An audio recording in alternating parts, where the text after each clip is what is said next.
Halo teman-teman, kali ini kita akan membahas berbagai jenis bahan yang biasa digunakan untuk membungkus buket. Teman-teman mungkin sudah tahu ada banyak sekali jenis bahan yang biasa digunakan untuk membungkus buket. Nah, di sini saya akan menjelaskan beberapa jenis bahan yang saya punya.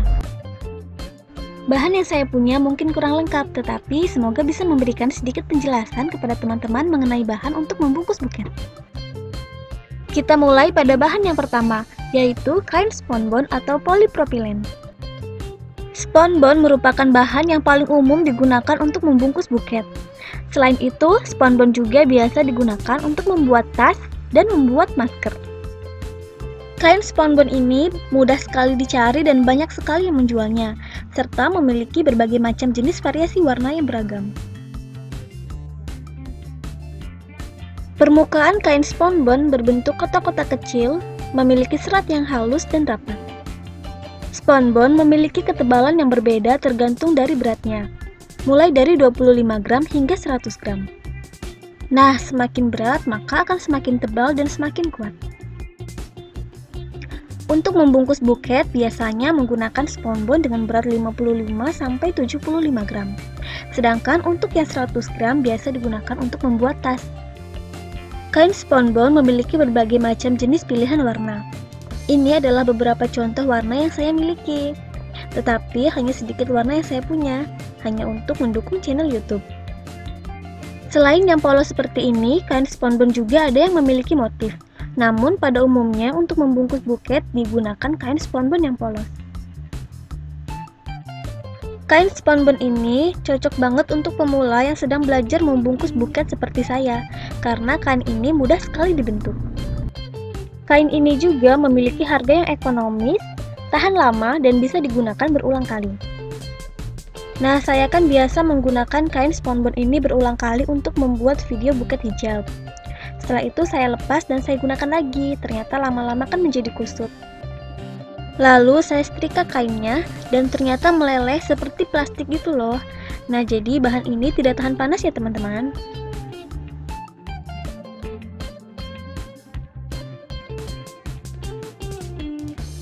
Bahan yang kedua yaitu kain jute atau kain goni atau kain burlap. Kain ini biasa digunakan untuk membungkus buket yang bertema rustik, jadi terlihat lebih alami. Selain itu, kain ini juga biasa digunakan sebagai hiasan untuk mahar rustik ataupun dekorasi ruangan. Selain berwarna coklat, kain ini juga memiliki berbagai macam variasi warna yang lain.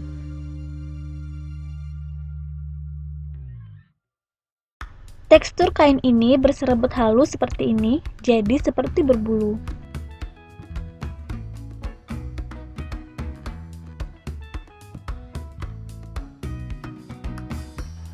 Bahan yang ketiga adalah kertas selopen. Kertas selopen ini biasa digunakan untuk membungkus buket ala Korea. Nah, teman-teman mungkin sudah tahu kalau buket-buket Korea itu terlihat lebih cantik dengan menggunakan kertas selopen ini. Kertas selopen ini ada yang berbagai jenis, ada yang polos dan ada yang memiliki borderline emas seperti ini. Dan memiliki berbagai macam jenis variasi warna yang soft dan cantik. Teksturnya halus, licin, dan sedikit menerawang, tetapi tidak mudah sobek seperti kertas. Buket yang dibungkus dengan kertas selopen terlihat lebih cantik dan elegan, tapi menurut saya bagi pemula, kertas ini cenderung lebih sulit untuk digunakan. Jadi harus benar-benar rapih dalam membungkusnya. Jika kurang rapih, malah nanti buketnya seperti kusut.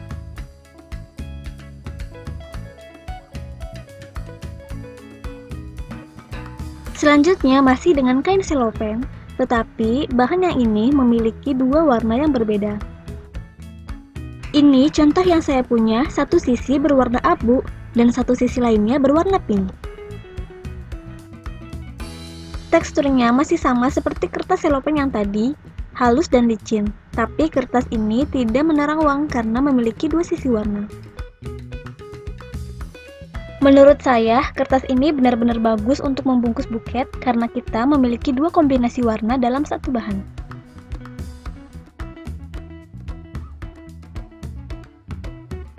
Bahan selanjutnya adalah kertas emboss.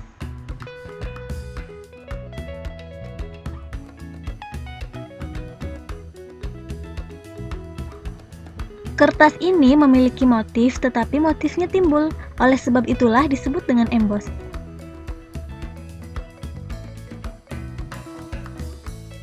Tekstur bagian dasar kertasnya sama seperti kertas selopen, tetapi pada bagian motifnya lebih timbul, empuk, dan lembut.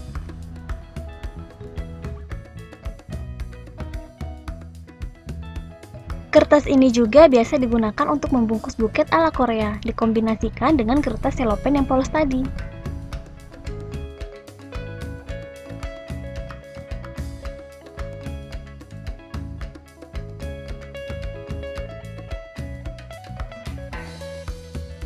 Bahan selanjutnya yaitu kain til atau disebut juga kain furing.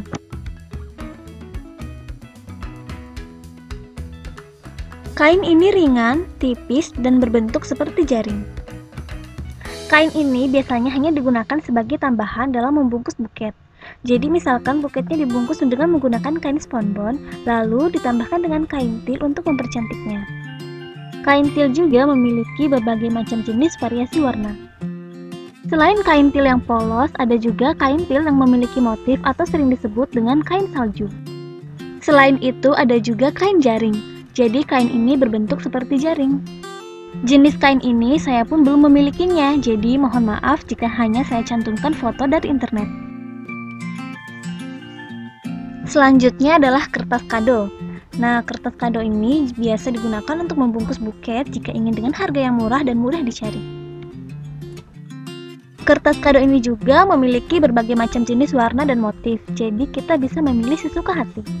Tetapi saya sarankan dalam memilih kertas kado, pilihlah yang memiliki motif yang kecil, seperti bunga-bunga atau garis-garis.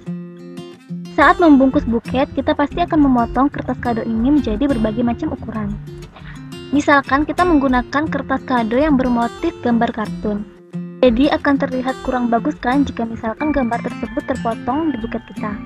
Jadi agar lebih aman, kita gunakan saja motif bunga-bunga kecil ataupun garis-garis. Ada kertas lain juga yang umum banget digunakan untuk membungkus buket, yaitu kertas yang berwarna coklat seperti ini, atau menggunakan kertas polos warna seperti ini. Nah, dengan menggunakan kertas ini, buket terlihat lebih simpel, sederhana, namun tetap cantik. Bahan selanjutnya adalah plastik. Kita bisa menggunakan plastik yang polos ataupun bermotif untuk membungkus bunga. Plastik sejenis ini biasa disebut juga sebagai plastik kado atau plastik parcel. Plastik sejenis ini biasa digunakan untuk membungkus satu tangkai bunga atau single flower. Tetapi selain itu bisa juga menggunakan plastik mika untuk menjilid makalah itu loh. Atau juga bisa menggunakan plastik khusus untuk membungkus bunga seperti ini. Nah, plastik khusus untuk membungkus single flower atau bunga satu tangkai ini cantik kan? Tetapi untuk lebih hemat dan lebih murah bisa juga menggunakan plastik motif seperti ini. Satu plastik saja bisa kita gunakan untuk membungkus beberapa single flower. Nah, itulah beberapa bahan yang saya punya yang bisa digunakan untuk membungkus buket.